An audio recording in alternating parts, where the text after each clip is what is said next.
Hello everyone, welcome to a special edition of Pastor POV. Me, Tony Amore, and my brother from another, Paul Substance Lowell. Hey guys, how you doing? So, if you've been following the vlog up till now, or this is your first one checking it out, it's about two positive conflicting emotions, very similar to the film What is dIGIHIRO, which was satisfaction and ambition. But here we go through different topics and we just talk about it. First episode, we were talking about the importance of history or the future. The second one was more towards being an optimist or a realist. And the one last week with None the Wiser and Sixth Floor was about the call or the revolution.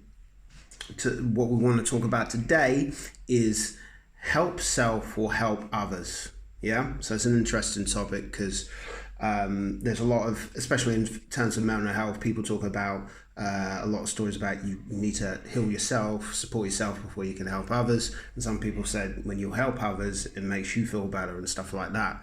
And it's an interesting debate, and it's a strange one for me because I'm not quite sure. Maybe in this discussion, I'll decide where I'm leaning more towards. The sensible thing is to say you've got to help you've got to be able to be right yourself before you can truly help others properly. But other people have got different ideas to that. I mean, me and Sub actually had a song called "Save Yourself Then the World." So on that fact, it should be more about getting your own house in order, I suppose, more before helping other people.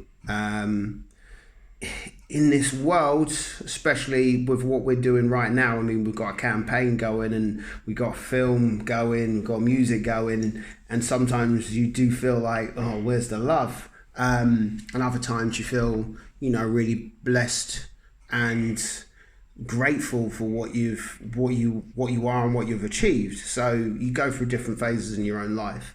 But I do feel that if there was a bit more support in other people, if people supported each other more, there would be more love going around in this world. So I am leaning more towards I'd like to be somebody that helped others a lot. Yeah. So I'm going to pass over to Sam. Yeah, I kind of agree with both points, to be honest with you, but it's all in regards to timing with a lot of it. So if you look at it in a certain way, they're technically right because you have to be able to be strong or get your house in a certain amount of order because you can run around trying to help everybody. But if you're no good yourself, you fall down. Mm-hmm. And you can't really help people. Yeah, true. While you're a mess yourself. You neglect yourself. You can neglect yourself on that side. On the other side of it as well, how much in order can you? How much time do you get to get your house in order? People want, if you want to spend a lot of time being perfect and getting your place sorted, it's not going to happen. It's not going to exist, and then you're going to end up not helping anybody. So on that side of it, it's just trying to find the right mix. And I had a discussion with a friend of mine probably about 4 months ago, and I found out helping them actually helped me out. How did you help them? To be honest, probably being a bit more of an emotional support for them. Okay. They were going through a hard time. So I helped them with advice, with help, and really stupid little things like going to lunch together, having someone to talk to away from somebody else. Yeah. Small thing for myself, but I guess time is massive on that side of it. So, but massive for that person, because that person was in a real bad spot in the time. So that really, really helped them, and helping them made me feel better in myself because you feel good that somebody trusts you and relies on you on that side of it and appreciates all the things that you've done for them. And it kind of, some of the things that I did with them kind of gave me some self-reflection time. Yeah. So I kind of went, oh, actually, you know what? I'm going to take some of my own advice and actually implement some of these things in my home life for my missus and my kids. Makes you reflect a bit more then, doesn't it? There you go. Yeah. So helping that person out, and I helped that person out because I probably wouldn't deny anybody help, to be fair, but I helped that person out, come quite close to them. I helped them. But you help people for nothing in return, and what happened in return was I felt better in myself for doing it, and they were very grateful for the help that I gave at the time. That's a big point. I think that's made me recalibrate what I was saying earlier. I think help. I still think maybe help others is a really good idea, probably even first, but it depends the type of help. Yeah, if it's help where you're a busy fool and you're not really concentrating on yourself at all, i.e. you're doing all this and you haven't done the basics, what you need to do for yourself, then you're going to end up breaking down. Yeah. But if it's things that I'm not saying you do it for your own gain, but you're doing it stuff like it means I'm connected with somebody. Yeah. I'm connected with somebody, but at the same time, that person needs me more than necessarily I needed to go out there. Then you're gaining massively from it, because you're out there. You're thinking, oh, I've got this to do, I've got that to do, I've got this to do, but this person needs my help, or I get the vibe that they could do with me being around, or me doing this, or me supporting them. You feel better about it. It's like when we say about helping self, it's like when you do a bit of exercise, or you do something that you said you were going to do that you've been putting off for ages. You actually do it, you feel good afterwards, but it doesn't quite compare to how good you feel when you've actually feel that I made a bit of a difference to somebody else's life. Do you know what I mean? Yeah, it depends. Everybody's different to be in different situations as well, to be honest. So self-satisfaction comes in different forms of everything, you know.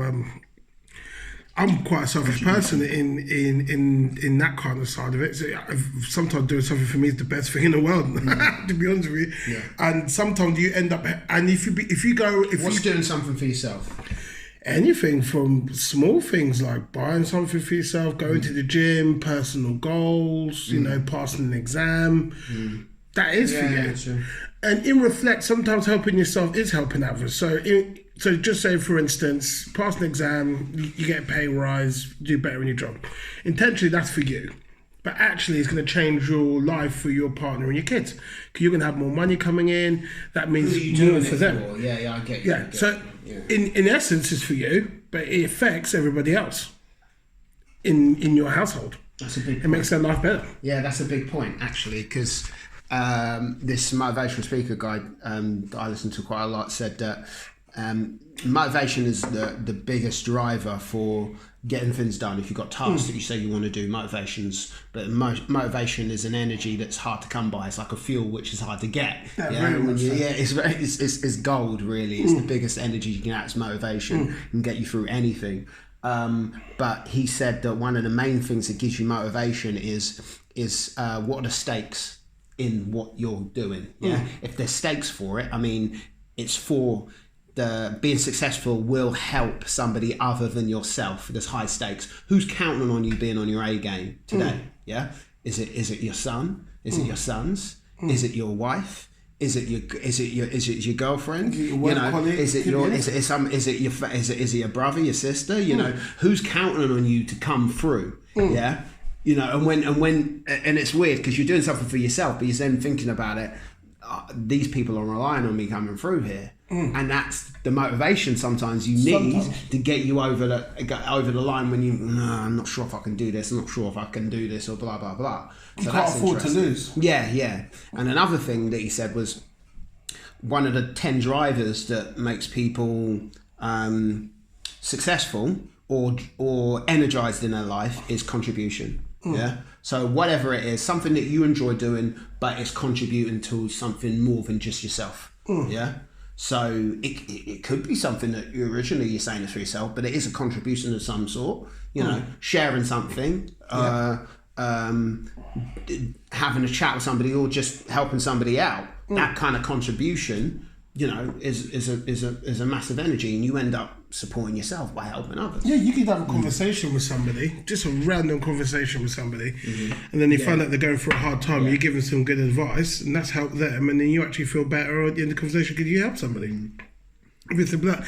It can be and helping people is one thing, but sometimes you do help people without no intention. So when Tony came up with a movie, you know, and we got the actors involved and stuff like that, the movie actually helped some of the actors go on to act again.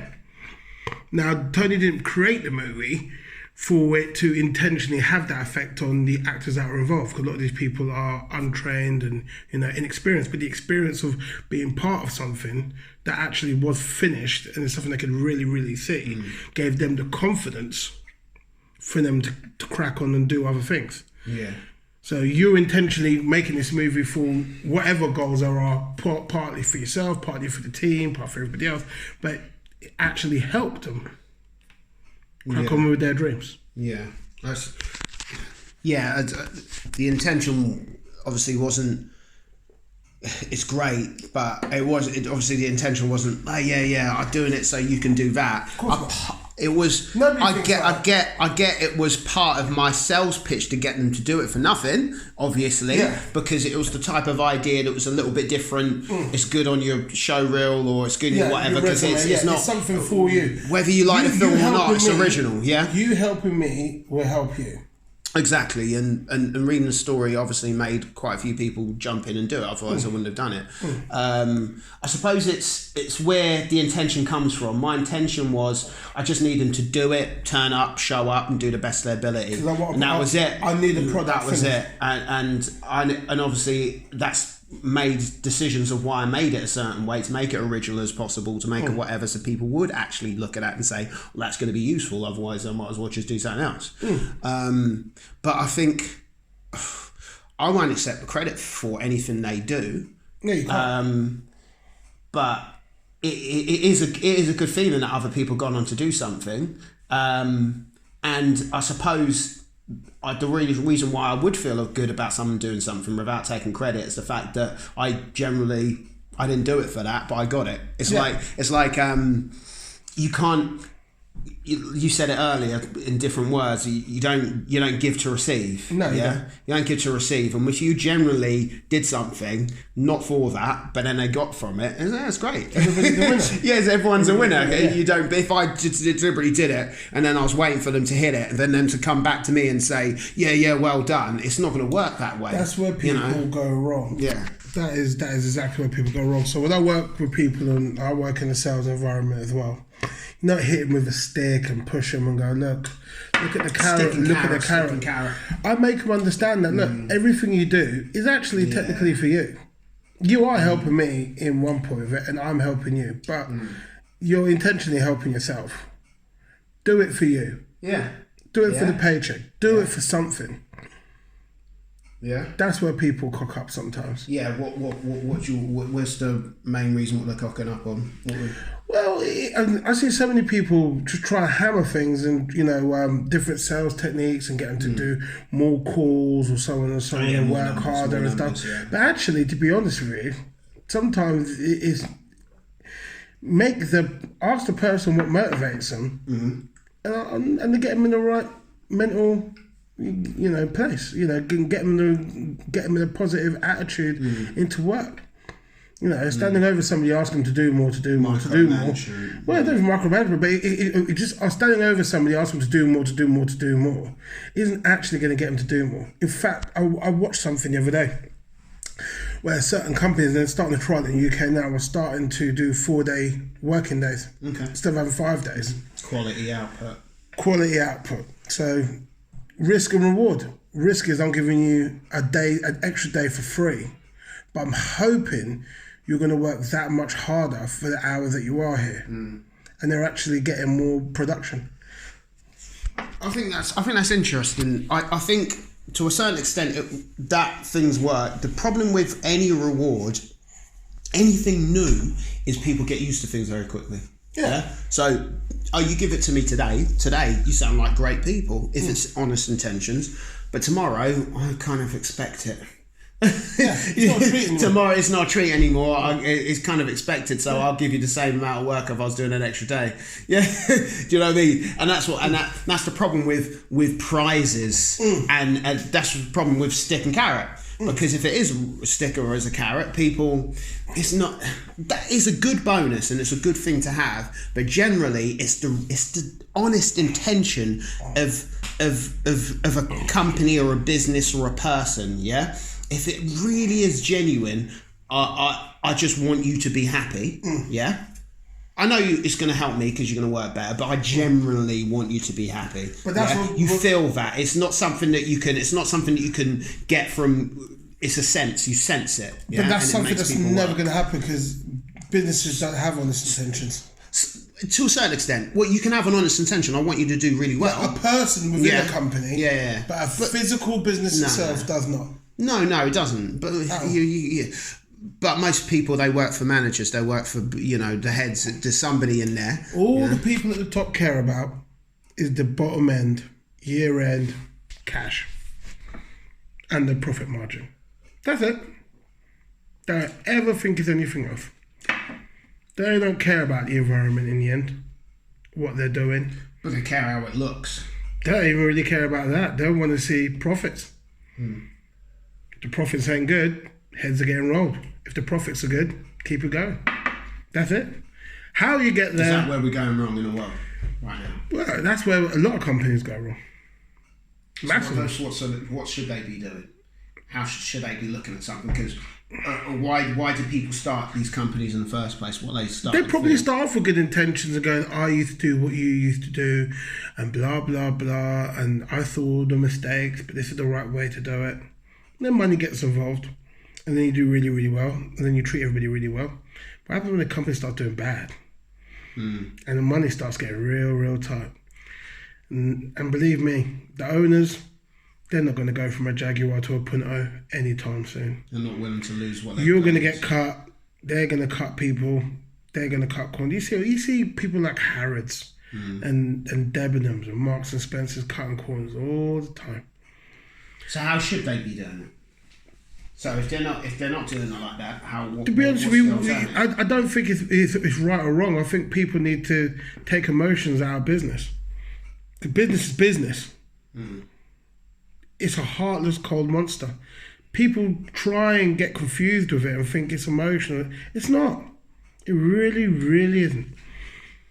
Some people in it aren't, but you must have seen lots of people in work are very emotional within work. Yeah, people who are working for peanuts on the bottom end, because they've got nothing else better to do. But the real money makers, or the money takers, the really successful ones, I think they're emotional as well. Not the ones that I deal with. No. They're emotional in other things, but not when it comes to business. Because it's all about the bottom end. Yeah, but I mean, if the bottom end isn't hitting what they need to do, they'll be very emotional about some of the decisions. Yeah, they'll be cutting costs to make sure it doesn't affect their bottom end. Yeah. As long as end of the day, they're protect self. Yeah. Like I said, they're not going to be changing their Jaguar for a Punto anytime soon. And that's all business. All the businesses I've worked with, from small to medium to large. I can't use names, but and that's not a good thing, or is that not a good or a bad thing? Well, there's people. See, you're doing it again. Don't get emotions involved in business. There is no good and bad. Business is numbers. That is it. Think of it like a McDonald's. It's profit. Giving you food. I don't care if your burger... Do you think the McDonald's people will sit there and go, I hope you have a nice burger, and it puts a smile on your face? No, they don't. They don't care. It cost them 18 pence, and they're selling you something for £2. I want my profit. As long as you don't kill anybody while you're making that burger, and I'm still driving my Jaguar, I really don't care. So... if that's the opinion of the world right now, then we're in a bad place, because it's always been the same, it's never been different. Because profit is important. Profit keeps things going. But if you're already eating, why do you need more? If you've got what you need, why do you need more? Satisfaction. Some people don't. Some people are happy with you get Bill Gates and stuff. He's not a chaser. Not anymore. He doesn't need to. But that's what I'm saying. Why isn't there... That's what I'm trying to say, is if you've got to a certain level, there's always going to be a goal that you're looking for, and once you've hit that, what's next? Why is there always another number? There's always something next. Because I feel that's what I'm saying about help others. If you've done something well and you've achieved your goal, why do you have to always keep that number the way it is, or get more, or get more, and get more? Some people are motivated by different stuff. I was motivated by salary and target and stuff like that. And in the end, self-discovery was to be motivated by self-satisfaction. I wouldn't care if I lost a £50,000 case or won a £50,000 case anymore. I've got no emotional attachment to it. The only thing I've got over is that I did my very best on that job. Yeah, that's all anyone can have. All I do is do my best now. That's it. I don't care about the outcome. Now the big heads above me care about the outcome, but I don't. Yeah. And that's where people get things messed up. Did you do your very best? Yeah. Did you do your very best? Yeah. Self-satisfaction. That's what you got to have, and that's where mismotivation is a killer. It is. You can be motivated by title, salary, position. You can use companies as stepping stones, but in the end, if you're not happy doing it, what's the point? What are you chasing? Exactly. I feel that if a business or an individual, the best thing is to get people motivated in life in general. Yeah. And that's whether you're helping yourself or helping others. If you can get people motivated to not be apathetic about the world or anything, to care, to have fight for something, that's where the world, you'll see a turn in the corner in the world. Yeah. Because there's too many people going through life like rats in a race with a goal that keeps moving. You're never going to win. You're trying to find that end of the rainbow. The end of the rainbow doesn't exist. It's an illusion. In a sense, because a rainbow is an optical illusion, doesn't really exist. It's not a real thing. So, in that sense, for me, it's about getting people to see and tap into their motivation. And if I help somebody else do that, that's great. That helps me motivate me. And if I'm motivated and I can motivate other people, then that's all that makes me happy, really, generally. Your self-satisfaction is clear there, And everybody's motivated by different things. Money, cars, positions, well, a lot of holidays. people, they think they're motivated in those things, but when they actually get them, it's not what they actually want. Yeah, but they're all different. I was watching a thing on the NBA, I follow quite a lot, and with Kevin Durant, and he won his first title with Golden State. And he was unhappy. He goes, "Is this it? Now you dream." It wasn't what he wanted. No, but it was. He wanted to win a title. He wanted to be the champion. He was Finals MVP and win the title. Doesn't get any better. Then he was twice back to back. Wasn't happy. So he's changed teams for an opportunity to win something with somebody who he likes, with his friend. So his original goal was half right, but he is who he wanted to do that journey with. I want to win was his original thing, but what he really wants is I want to win with somebody who I like. I want to be able to share it with somebody who I like and care about, not these bunch of randoms. So people and the goalposts always change. That's what I'm trying to go with it. Nobody turns up at 18, 19 years old with this goal and it's right. Your goalposts are always going to change. Mine are going to probably change. Yours are going to change. Everyone's going to change. This millionaire NBA player has just changed. Top of his game, most valuable player, highest paid, second, maybe top 5 ever. Out there, Patrick Ewing and Michael Jordan. Okay. But for him, the winning side of things for him is going to be, I want the opportunity to win with somebody who I care about. Winning wasn't actually winning in the end. So it's almost who am I winning with? That was the thing. Yeah, that's a big That's one. all it is. Okay, yeah, that makes sense. So, right, my final word on that, touching on what Sub was saying there, it is about your goal does change and evolve, and I suppose that means you've got to enjoy that journey that you're on. Yeah. And you have to do that while helping yourself and helping others. I think helping others does in turn help yourself, as long as you're enjoying whatever you do. You got to enjoy it, yeah, and you have to do that while other people are there. So shout out to anyone that's checked the website and contributing and all that. But we'll keep it going, we'll keep it moving. So you find light, you are light, you distribute it. Peace.